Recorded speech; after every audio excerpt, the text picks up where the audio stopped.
Hello everyone, welcome to my channel.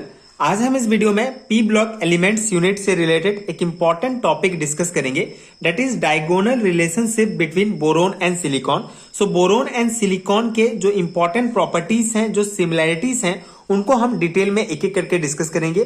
BSc and MSc level के semester exams के लिए बहुत इंपॉर्टेंट टॉपिक है। 2 और 3 मार्क्स के क्वेश्चंस में पूछे जाते हैं। तो यहाँ पे जितने भी सिमिलैरिटीज हैं, जितने भी इंपॉर्टेंट पॉइंट्स हैं, सभी एक एक करके डिस्कस करेंगे, जो डेफिनेटली आपके एग्जाम प्रिपरेशन के लिए बहुत हेल्पफुल होगा। सो डायगोनल रिलेशनशिप क्या होता है? बोरोन ग्रुप 13 का एलिमेंट्स है एंड सिलिकॉन ग्रुप 14 का एलिमेंट्स है, are from different groups. Yet these two elements and their compounds show similarities among themselves. This equality is due to the diagonal relationship. ठीक है, so simple से यहाँ पे आप देख सकते हैं, बोरोन जो है ग्रुप 13 का एलिमेंट्स है एंड सिलिकॉन जो है ग्रुप 14 का एलिमेंट्स है। दोनों डिफरेंट ग्रुप के एलिमेंट्स हैं, फिर भी ये जो एलिमेंट्स हैं, इनके जो कंपाउंड है, इनमें सिमिलरिटीज पाई जाता है। ठीक है, इनके जो प्रॉपर्टीज हैं उनमें समानताएं पाई जाती हैं। इसी को ही डायगोनल रिलेशनशिप कहा जाता है और ये समानताएं जो है इनके डायगोनल रिलेशनशिप के कारण ही पाया जाता है। ठीक है, यहाँ पे आप और भी देख सकते हैं, ये जो है सेकंड पीरियड के एलिमेंट्स हैं, ये थर्ड पीरियड के एलिमेंट्स हैं। तो यहाँ पे अगर आप डायगोनल रिलेशनशिप देखें तो लिथियम और मैग्नीशियम में समानताएं हैं। ठीक है, बेरिलियम एंड एल्यूमिनियम में जो है सिमिलरिटीज होगा। ठीक है, इस प्रकार बोरोन एंड सिलिकॉन एंड इस प्रकार से जो है ये डायगोनल रिलेशनशिप, ठीक है, डायगोनल में जो एलिमेंट्स होते हैं उनके बीच सिमिलरिटीज पाए जाते हैं। तो आज हम इस वीडियो में बोरोन और सिलिकॉन के बारे में ही डिस्कस करेंगे। So the similarities of both elements are as, so first is boron and silicon both are not found in nature in the free state and are found only in form of their oxy compounds. ठीक है, सो boron और silicon जो है nature में, ठीक है, free नहीं पाए जाते, फ्री स्टेट में जो है ये नहीं पाए जाते हैं।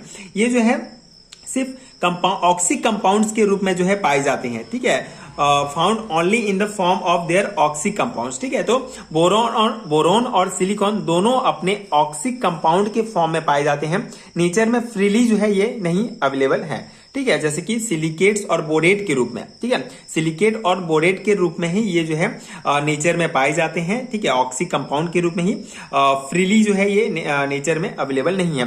तो ये एक सिमिलरिटीज हो गया बोरोन और सिलिकॉन का। ठीक है, सेकेंड है both are non metals and exhibit allotropy. ठीक है, दोनों नॉन मेटल एलिमेंट्स हैं एंड एलोट्रॉपी शो करते हैं, अपरूपता पाई जाती है इनमें। ठीक है, and both have high melting points. जैसे बोरोन का जो मेल्टिंग पॉइंट है ये 2300 डिग्री सेंटीग्रेड है।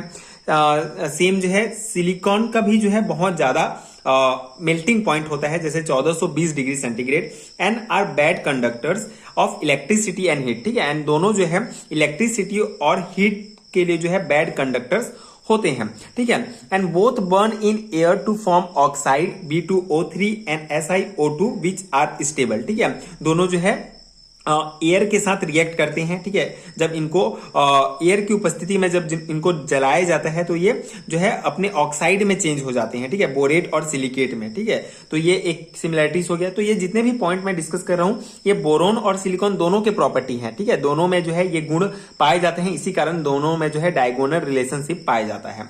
Both combined with metals and form hard substance boride and silicide. ठीक है, दोनों जो है मेटल्स के साथ कंबाइन होके हार्ड सब्सटेंस बनाते हैं, बोराइड और silicides, and both form volatile or gaseous hydrides. ठीक है, विथ हाइड्रोजन। ठीक है, दोनों जो है गैसियस या वोलेटाइल, ठीक, वोलेटाइल मतलब परिवर्तनशील या गैसियस हाइड्राइड बनाते हैं हाइड्रोजन के साथ रिएक्ट करके, विच आर कोवलेंट, जो सहसंयोजक होता है। एग्जांपल के लिए B2S6, V4H10, Si2S6, Si4H10, ये सब जो है हाइड्राइड्स हैं। ठीक है, हाइड्रोजन के साथ ये वोलेटाइल या गैसियस जो है हाइड्राइड बनाते हैं। तो ये इसके एग्जांपल्स हैं। ठीक है, इसका नेक्स्ट पॉइंट है both boron and silicon burn in halogen to form halide which are hydrolysed by water. ठीक है, तो दोनों को, बोरोन एंड सिलिकॉन दोनों को जो है हैलोजन के साथ जो है जब गर्म किया जाता है, ठीक है, तो ये हैलाइड बनाते हैं। और यही जो हैलाइड है, ठीक है, जैसे हैलोजन यहाँ क्लोरीन के साथ ये बोरोन और सिलिकॉन जो है रिएक्ट करके ये हैलाइड बनाए, और इसी हैलाइड्स को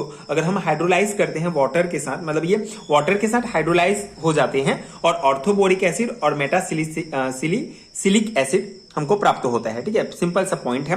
बोरोन और सिलिकॉन दोनों ही हेलोजेंस के साथ जो है रिएक्ट करके हैलाइड बनाते हैं। ठीक है, ये हैलाइड बन गया। उसके बाद ये जो हैलाइड होंगे ये वाटर में जो है हाइड्रोलाइज हो जाते हैं और ऑर्थोबोरिक एसिड और मेटासिलिसैलिक एसिड हमको प्राप्त होता है। तो ये एक रिएक्शन आपको ध्यान रखना पड़ेगा।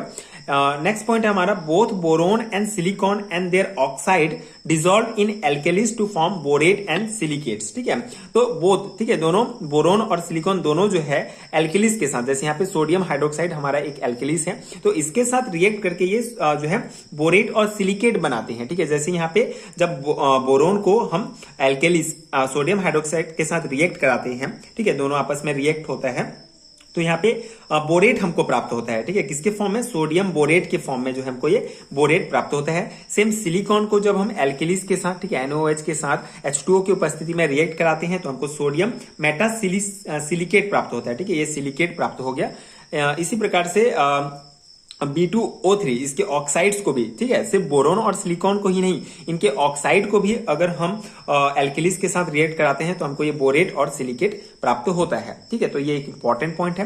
नेक्स्ट है, both this elements can be obtain by the reduction of their respective oxide with magnesium. ठीक है, तो जैसे जो बोरोन है उसका ऑक्साइड है B2O3, ठीक है, बोरिक ऑक्साइड, तो इसको मैग्नीशियम के साथ जब रिएक्ट होता है तो हमको जो है बोरोन प्राप्त होता है। मतलब ये बोरोन और सिलिकॉन दोनों को हम कैसे प्राप्त कर सकते हैं, ठीक है, इनके ऑक्साइड से ही हम जो है इनको प्राप्त कर सकते हैं। ठीक है, मैग्नीशियम के साथ जब रिएक्ट कराएंगे तो नेक्स्ट पॉइंट है हमारा, oxides of both have not reduce by carbon. ठीक है, तो बोरोन एंड सिलिकॉन के जो ऑक्साइड हैं इसको कार्बन के द्वारा रिड्यूस नहीं किया जा सकता। तो ये जो है इंपॉर्टेंट सिमिलरिटीज हैं बोरोन एंड सिलिकॉन के बीच। तो अगर आपको एग्जाम में diagonal relationship between boron and silicon पूछा जाता है तो आपको यही पॉइंट्स लिखने होंगे नंबर के अकॉर्डिंग। अगर 5 मार्क्स में पूछा जाता है तो आप ये सभी पॉइंट्स जो है डिस्कस कर सकते हैं, डेफिनेटली आपको अच्छा मार्क्स मिलेगा। एंड अगर 2 और 3 मार्क्स का पूछा जाता है तो आप उसको जो है 2 और 3 पॉइंट्स भी आप लिख देंगे तो इनफ रहेगा। ठीक है,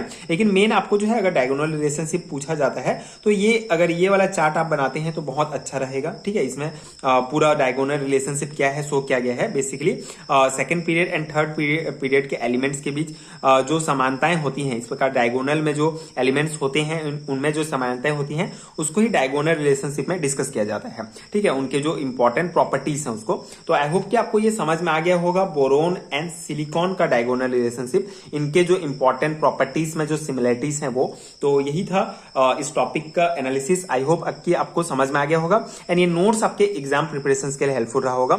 अगर आपको इसी प्रकार के कंप्लीट हैंड रिटन नोट चाहिए BSc एंड MSc लेवल के सेमेस्टर एग्जाम्स के लिए तो नीचे आपको डिस्क्रिप्शन बॉक्स में एंड पिन कमेंट में लिंक मिलेगा, वहां से आप PDF डाउनलोड कर सकते हैं जो डेफिनेटली आपके एग्जाम प्रिपरेशन के लिए बहुत हेल्पफुल होगा। आपको MSc एंड BSc लेवल के सारे हैंड रिटन नोट्स मिल जाएंगे, आप PDF स्टोर चेक कर सकते हैं। इसके अलावा आप स्क्रीन पर दिख रहे नंबर पर मुझे PDF नोट्स के लिए डायरेक्ट कॉन्टैक्ट भी कर सकते हैं। Thank you so much for watching.